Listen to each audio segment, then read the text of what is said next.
नमस्कार दोस्तों, खास मुलाकात आशु भाई गुरजी के साथ आप सभी का स्वागत है। आप देख रहे हैं ज्योतिष का सुपर हिट प्रोग्राम। दोस्तों, इस प्रोग्राम में मैं आपको तरह तरह की बातें बताता हूँ। आज मैं आपको बताता हूँ कि आपके जीवन में उखड़ू बैठने का क्या लाभ है। क्या आप उखड़ू बैठते हैं? क्या होता है उखड़ू बैठना? तो एक बात सोच कर चलो कि जीवन में जितना सुख उखड़ू बैठने से है उतना किसी चीज़ से भी नहीं है। अगर इसको हम हिंदी में कहें तो इसे काग आसन कहते हैं। अगर आप उखड़ू बैठते हैं और उखड़ू बैठ के चलते हैं बिना हाथ के सहारे के, हाथ गोड़े पे रख के, तो इसका मतलब है आप काग आसन पर हैं। और काग आसन एक ऐसा आसन है जो आपकी फिटनेस को बिल्कुल बढ़िया कर देता है, जिसमें कहीं पैर खराब नहीं होते, जिसमें कहीं कमर नहीं खराब होती, जिसमें आपका संतुलन खराब नहीं होता।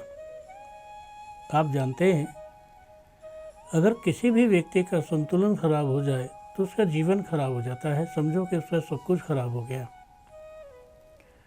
आपके जीवन में संतुलन की बात ये मानकर चलो कि आपका संतुलन, आपका हेल्थ, आपका सब कुछ ठीक है या नहीं है। एक छोटा सा मापदंड है कि आप ना बिना किसी चीज़ को पकड़े, बिना हाथ लगाए उखड़ू बैठकर देख लो। अगर आप उखड़ू बैठ जाते हो तो आप फिट हो। अगर आप उखड़ू नहीं बैठते हो, किसी चीज़ का सहारा लेते हो, तो आप अनफिट हो, आपकी हेल्थ ठीक नहीं है। देखो, आज मैंने आपको हेल्थ ठीक रखने का मीटर बता दिया है, पैमाना बता दिया है कि आप फिट रहें। कैसे पता लगे कि मैं फिट हूँ और कैसे पता लगे कि मैं अनफिट हूँ। और भी अगर आपको फिट होने का पैमाना देखना है तो हल्का सा दौड़ कर देख लो। अगर आप हल्का सा दौड़ते हैं और दौड़ने के बाद आप ऐसे सांस लेते हैं, समझ जाओ फिट नहीं हो आप। कुछ भी हो सकता है। और भी फिट होने के बड़े पैमाने हैं। आप सीढ़ियाँ चढ़कर देखो, सीढ़ी खड़ी होनी चाहिए और कम से कम 5-6 मंजिल तो आपको चढ़ना ही है। ठीक ठाक चढ़ गए, ठीक हो। नहीं चढ़ पाए तो अनफिट हो। मैंने आपको फिट होने के कई सारे मीटर बता दिए हैं, कई सारी जांच के तरीके बता दिए हैं, कई सारे टेस्टर बता दिए हैं। आप इसे करो और अपनी फिटनेस जांच लो। किसी दुकान में जाने की ज़रूरत नहीं है, किसी हॉस्पिटल में जाके चेक कराने की ज़रूरत नहीं है। ये घर के फार्मूले हैं, इन्हें करो और पहचानो। चलिए और देखते हैं। आपने फिटनेस का तरीका देखना है तो अपने पेशाब को देखो कि पेशाब किस तरह का आता है। अगर आपका पेशाब बहुत पीला आता है तो आप फिट नहीं हो। अगर आपका पेशाब झाग वाला आता है तो आप फिट नहीं हो। अगर आपका पेशाब बहुत गाढ़ा आता है तो आप फिट नहीं हो। अगर आपका पेशाब पानी जैसे आता है तो आप फिट हो। मैं सुबह के पेशाब की बात नहीं कर रहा, मैं तो उस पेशाब की बात कर रहा हूँ जहाँ पर फिटनेस चेक हो रही है, यानी कि दिन में आप चेक करो। लो जी, खून से पहले ना आप मुंह से जांच करो कि आप थूकते हो उसमें बलगम जा रहा है, आप थूकते हो उसमें खून जा रहा है, आप थूकते हो उसमें पीला पीला जा रहा है, पित्त जा रहा है। ये भी आपकी जांच का तरीका है। एक बात बताओ, आप डॉक्टर के पास जाते हो, डॉक्टर आपको भले चल गए ढंग से देखता है, छाती पे स्टेथोस्कोप लगाता है, माथे पे लगाता है, आँख देखता है, मुंह देखता है, कान देखता है, सब जगह झांक कर देखता है। और जब कुछ भी नहीं दिखता है तो फिर पता है क्या बोलता है डॉक्टर? ब्लड की जांच कराओ, खून की जांच कराओ, थूक की जांच कराओ, पॉटी की जांच कराओ, मल मूत्र की जांच कराओ, वीर्य की जांच कराओ। सब जांच के लिए बोल देता है। तो बताओ किसने डॉक्टरी क्या की? अगर जांच ही चेक करानी है तो हम सीधी जांच करा के फिर देख लें कि हमें क्या बीमारी है। लेकिन हम जांच भी कराते हैं। हम गोड़े का एक्सरे कराते हैं, कहीं हड्डी तो नहीं टूट गई। हम कमर की हड्डी का एक्सरे कराते हैं, कोई हमारी रीढ़ की हड्डी का मन का तो नहीं हिल गया। इस तरह हम पूरे शरीर की जांच कराते रहते हैं और उसके बाद इलाज चलता है। पहले ऐसा नहीं था। पहले नीम हकीम जो थे वो नब्ज के द्वारा जांच लेते थे कि आप ठीक है या नहीं है। आप ठीक नहीं है तो नब्ज से बता देते थे आपने कुछ ऐसी चीज़ खाई है, बादी की कुछ ऐसा खाया है, कुछ ऐसे किया है, पता लग जाता था। आज की डेट में मैं एक होम्योपैथिक डॉक्टर के पास गया। मैं आपको क्या बताऊँ, इतने सारे सवाल पूछे कि इतने सारे सवाल तो मैंने कभी पेपर में नहीं दिए। क्या सवाल थे? तुम्हारे पापा को तो खांसी नहीं थी, तुम्हारे पापा को कोई गंभीर रोग, मम्मी को हुआ हो, नानी को हुआ हो, फलाने को हुआ हो, चलते हो चक्कर तो नहीं आता, बैठते हो ये तो नहीं होता, लेटते हो ऐसे तो नहीं होता, खाते हो तो ऐसे तो नहीं होता। मतलब इतने सारे सवाल थे कि मैं हैरान था। मैंने सोचा मेरी परीक्षा हो रही है, लेकिन बाद में पता लगा मैं तो एक डॉक्टर के सामने बैठा हूँ। डॉक्टर मुझसे पूछता जा रहा है, लिखता जा रहा है, लिखता जा रहा है।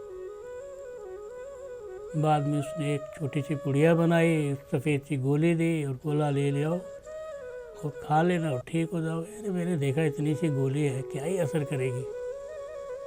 2-4 दिन तो खाई भारीपन से और फिर उसके बाद मैंने नहीं खाई। फिर मैंने सोचा कि मैं बीमार क्यों हुआ।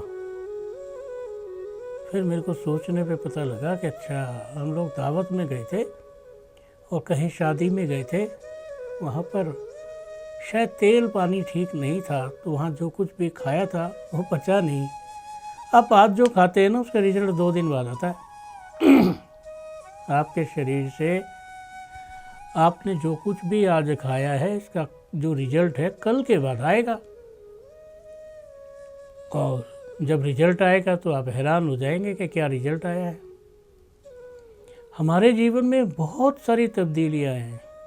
हमारा जीवन ही तब्दीली है। हमारे जीवन में हमें कुछ भी समझ नहीं आता कि हम क्या करें, कैसे करें, कहाँ करें, क्यों करें। लेकिन उखड़ू बैठ गए तो फिटनेस है आपके पास, और उखड़ू बैठ के चल लिए तो भैया आप तो ठीक है। फिर आपको कोई ऐसी बीमारी नहीं है जिसकी वजह से आप को डेंजरस समझे, बस ठीक है काम चल जाएगा। अब उखड़ू बैठकर क्या क्या करते थे हम? पॉटी करते थे, खेत काटते थे, लिपाई करते थे घर की, औरतें खाना पकाती थी, औरतें बैठकर कुछ पीसती थी, मतलब जितने भी काम थे।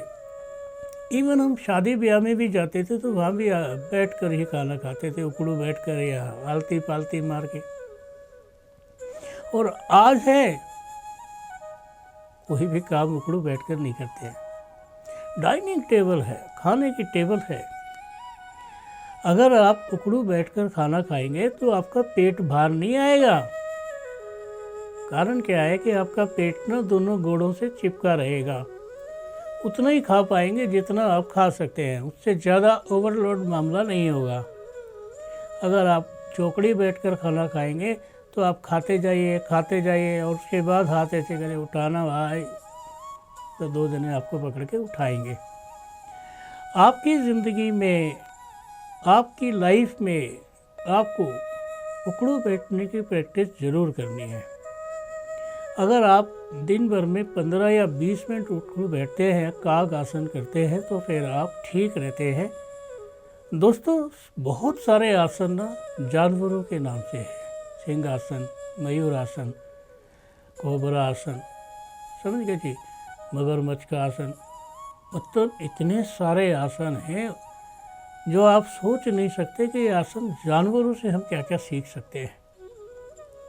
और अगर हम जानवर से भी नहीं सीख सकते तो फिर हमें कोई फ़ायदा नहीं है। ज्ञान तो वो भाषा है कि दीवार को भी लोहे का बना दे। ज्ञान तो वो भाषा है कि दीवार को देखने के लिए दुनिया आए और बोले यार ये अच्छा, ये भी दीवार है। 300 साल से टेढ़े खड़े हैं, गिरे अब गिरे अब गिरे, लेकिन गिरे नहीं, तो ऐसे भी दीवार है। और ज़िंदगी में ऐसी बहुत सारी जगह हैं जो सोच विचार के लायक है कि ऐसे करें कि कैसे करें कि क्या करें। देखो दोस्तों, जब भी सीजनल फूड खाते हैं, गर्मियों में साग होता है, अगर आप उसका सेवन करते हैं तो आपके शरीर को नेचुरल चीज़ें मिलती हैं। आप खान पान चेंज कर दीजिए, आपको बीमारी का मतलब ही नहीं होता क्या होगी बीमारी। आप ये सोच कर चलिए ना कि आपके जंगल में कौन सा बड़ा हॉस्पिटल है जानवरों का, किस जानवर का इलाज करते हैं आप। प्रभु की तो ऐसी कृपा है कि सब नेचर में ही दवाइयाँ छुपी हैं, उसी से सब ठीक हो जाते हैं। और मज़े की बात तो ये है कि जब भी नेचर की आप लोग खिल्ली उड़ाते हैं या नेचर के अलावा चलते हैं तो नेचर पीछे हट जाता है और चेयर आपके पास आ जाती है। समझ रहे हैं आप? यानी कि नेचुरल चीज़ें हट जाती हैं और चेयर आपके पास आ जाती है। आराम से बैठ जा और बस बैठता ही जा और बैठता ही जा। और एक दिन ये कहोगे यार अब तो मैं पूरे तरीके से बीमारी में बैठ गया हूँ। अगर आप अपनी लाइफ में थोड़ी एक्सरसाइज करते हैं, किसी भी तरह की कोई एक्सरसाइज करते हैं, तो बीमारी आपके पास नहीं आएगी। और अगर आप अपने शरीर को बहुत परेशान करते हैं तो ये शरीर जो है बीमारियों को नहीं पकड़ेगा। अगर आप शरीर को बहुत आराम देते हैं, है ना, क्या कहा था किसी ने, आराम शब्द में राम छुपा जो मन का दुबलापन खोता है। आराम शब्द में राम छुपा जो मन का दुबलापन खोता है। आराम सफलता की वो कुंजी जो मन का दुबलापन खोता है। सही बात है। आराम शब्द में भगवान छुपे, तभी भगवान कहते आ जा मेरी शरण में आ जा। और याद रखना, आप जब भी अपनी लाइफ में किसी चीज़ को देखते हैं, जब भी अपनी लाइफ को अपने तरीके से देखते हैं, तो लाइफ आपको आपके तरीके से दिखती है। जैसे आप स्वस्थ नहीं हैं, कहीं जाना है, तो आप कहेंगे यार मेरी तबीयत ठीक नहीं है, मैं नहीं जा पाऊँगा, बहुत पैदल चलना पड़ेगा, बहुत ऐसे रास्ता है, भीड़ा रास्ता है। पता आपको सब है। और अगर आप स्वस्थ हैं तो आप कहेंगे यार मैं ज़रूर चलूँगा, फिर रास्ते की कोई बात नहीं है। रास्ता तो जब बीच में आता है, जब परेशानी बीच में आके खड़ी हो जाती है, तभी पता लगता है कि आपका रास्ता जो है तंग हो गया है। आपकी ज़िंदगी बहुत अच्छी है। आप अपनी लाइफ में हमेशा भगवान से कहते हैं भगवान मुझे मनुष्य की जूनी में दोबारा जन्म देना। सबसे सुखी कहते हो ना कि आपकी जो जूनी है, मनुष्य जूनी है, इसमें सारे आराम हैं, बहुत अच्छी लाइफ है, बड़ा अच्छा है। मैं कहता हूँ अगर कुत्ते की भी लाइफ में आराम है ना, तो एक डॉगी भी मक्खन और बिस्किट खाता है, एक डॉगी भी डाइट खाता है, और एक डॉगी भी एसी के कमरे में बैठता है, अगर उसकी किस्मत में सुख है तो। अगर सुख नहीं है तो मनुष्य वो चीज़ है कि मांगा था अपने आदमी की जूनी मिले, और वो जानवर से भी बदतर है। सड़े हुए हैं, कटे हुए हैं, पड़े हुए हैं, दांत नहीं है, आँख नहीं है, क्या है आपकी लाइफ में। आप अगर भगवान से मांगो तो यही मांगना कि भगवान किसी भी जोनी में दो, सुख दो। आपने तोते को भी देखा होगा, बादाम की रबड़ी खाता है, बादाम खाता है, मक्खन खाता है, उसे नहलाया जाता है, सोने के पिंजरे में रखा जाता है, उसे सुख कहते हैं। और एक मनुष्य है कि रहने के लिए ज़िंदगी भर घर बनाता है, ज़िंदगी भर घर बनाता है, और जब घर बन जाता है तो पता नहीं उसमें कौन रह पाता है। बेटा रहता है या बेटी रहती है या बहू रहती है या कौन रहता है। आप घर छोड़कर चले जाते हैं, परमात्मा के यहाँ मकान रह जाता है। वो मकान किसका होता है तुम्हें नहीं पता। सब चक्कर में लग जाते हैं। बेटा सोचता है मैं लूँगा, छोटा बेटा सोचता है मेरा अधिकार है, भाई ने तो अपना मकान बना लिया, अब तो मेरा है। और तुम्हारी माँ सोचती है कि मकान मेरे पास रहे तो जब तक ठीक है, मैं जब तक जिंदा हूँ, मेरे मरने के बाद जो भी होगा। बहुएं सोचती है कि आप आगे बढ़ो ना, देखो कहीं वो छोटे वाले को ना दे दें। बस यही लड़ाई चलती रहती है। आज तक जो झगड़े हुए हैं माँ बाप के ऊपर हुए हैं, जोरू पर हुए हैं, ज़मीन पर हुए हैं, पैसे पर हुए हैं। जो लोग कमाते नहीं हैं हमेशा अपने माँ बाप के पैसों पर नज़र रखते हैं। कब मुझे पैसा देंगे, कब मैं सेटल होऊंगा, कब मैं बिज़नेस खोलूंगा, कब मैं दुकान खोलूंगा। मेरे पापा तो मुझे पैसे ही नहीं देते हैं। तेरा बाप तुझे क्यों पैसे देगा? तू भी तो अपनी मेहनत से कमा जैसे तेरे पिता ने कमाया है। बस ये भूल जाते हैं। धन्य हैं वो बेटे जिन्होंने अपने पेरेंट्स को मकान दिए हैं। धन्य हैं वो बेटे जिन्होंने अपने माँ बाप की सेवा की है। अगर आपने माँ बाप की सेवा की है, सब कुछ आपका ही तो है। अरे हमारे पास एक शख्स आते हैं, भाटिया साहब। मैंने इतनी सेवा करते हुए किसी को आज तक नहीं देखा कि वो अपने माँ बाप की उन्होंने इस तरह सेवा की, इस तरह सेवा की कि सेवा को भी शर्म आ गई। और सच में अगर कोई पिता हो तो ऐसा हो, अगर कोई बेटा हो तो ऐसा हो कि वो 60 साल की उम्र में भी अपने माँ बाप की सेवा कर रहा है, जबकि खुद उसे सेवा का सुख चाहिए। लेकिन एक बात याद रखना, अगर तुम्हारी किस्मत में सेवा का सुख लिखा है, तुम्हें कोई कितना भी तंग कर ले, तुम्हें सेवा मिलेगी मिलेगी। सेवा ऐसी चीज़ है जिसे आप ज़िंदगी से भुला नहीं सकते। सेवा ऐसी चीज़ है कि सेवा करके मेवा ही मिलती है। ये शब्द कैसे जुड़ा है? सेवा और मेवा का क्या तालमेल है? आप दूध को जलाते जाइए, जलाते जाइए, जलाते जाइए, चलाते जाइए, रुकने मत दीजिए। वो वहाँ पर आपको मेवा दिख जाएगी। और दूध पर आप मेहनत नहीं करते हैं, कुछ नहीं मिलने वाला है। कितनी कहावतें हैं। एक गुरु ने दूध मंगाया एक गिलास में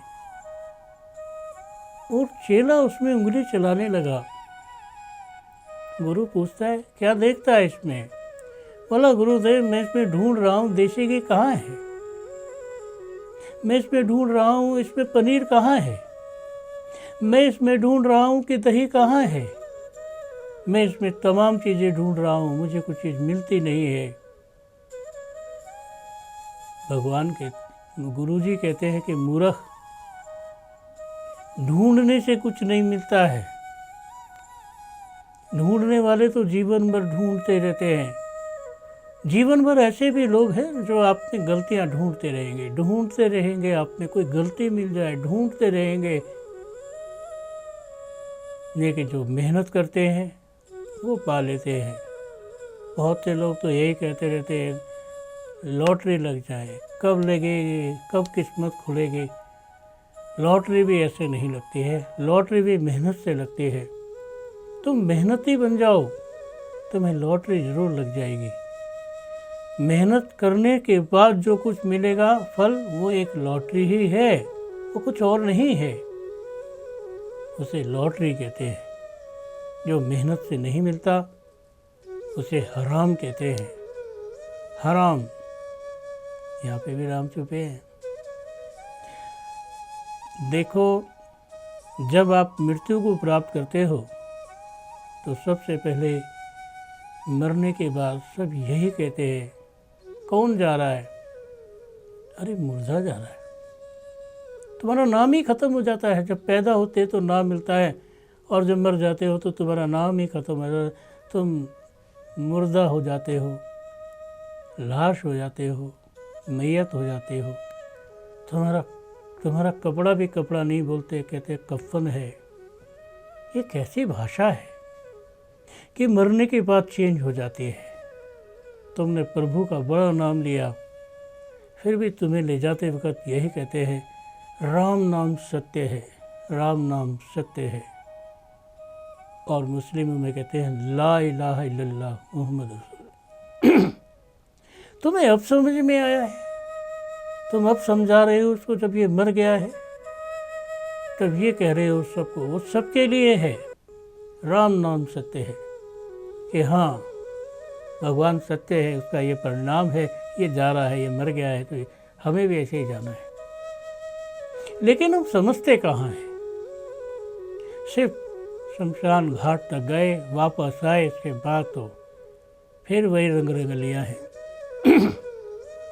जीवन की भाग दौड़ में इतने व्यस्त मत हो जाओ कि वापस आकर देखो तो कुछ हो ही ना, सब लूट कर ले जाएं। जीवन ऐसा है, जिन्हें मिलता है वो मौत मांगते हैं, और जो मौत मांगते हैं उन्हें जीवन मिलता है। कोई जीने को भी मरना चाहता है, कोई मरने को भी जीना चाहता है, यहाँ उल्टी ही बात है। इसे तकदीर कहते हैं। सब जानते हैं ये वाली बात, फिर भी हम सुनाते हैं, फिर भी हम विस्तार से बताते हैं। सब बैठते थे उखड़ू, लेकिन हमने ये कहा कि आप अब बैठिए उखड़ू, तुम्हें पता लगेगा उखड़ू बैठने का लाभ क्या है, प्रमाण क्या है, मीटर क्या है, क्या फ़ायदा है इसका।